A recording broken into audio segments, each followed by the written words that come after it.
Hi folks. I found a nice way to teach students how the breadboard is set up. Okay, so when students come into the electronics, physics course, they may not have any idea what to do with this thing here. This is a breadboard, and the connections underneath here. For the folks who work with these things, they know exactly what's underneath these things. They're just connectors, right? But for the brand new student who comes in, they may not have any idea what's going on underneath this surface here. So here's a way to do so, okay, to sort of like show them how this is done. So use a voltmeter. Let me turn it on here, and we're going to switch it over to continuity. Where's the continuity? Right there. All right, so we flip this over to continuity, and what we'll do is, here are the original probes. These leads don't fit into the holes of the breadboard, so we don't use that one.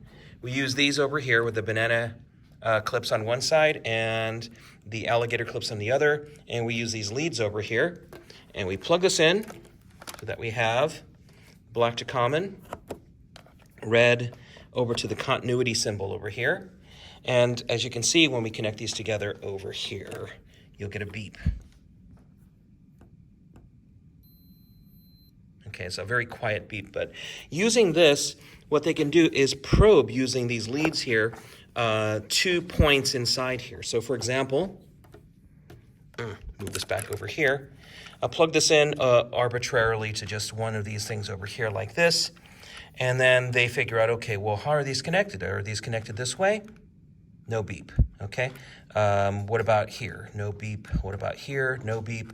And eventually, through trial and error, they'll figure out that this row here is connected because you get the beep, all right? And so they can map out very easily it's kind of like Battleship, right? The game Battleship. You get a beep here. Oh, no beep, okay? So there's no beep happening here, so they see that these two sets over here on one side and the other, they're not connected, but the 5 in a row are connected. So that's one way to do things, right? And then they test the other things out over here along the way, and little by little, they sort of like piece together how this is connected.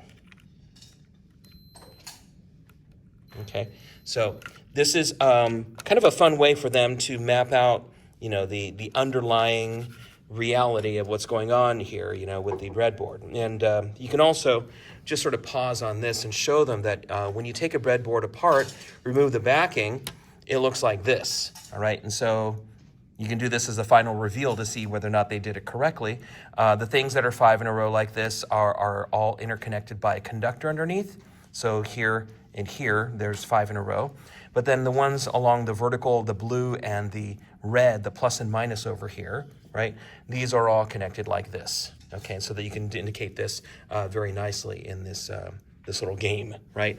So you can have them do this, take about 15 minutes of the time during lab time to sort of like do a mind sweep, or you can call it mind sweep or Battleship, right?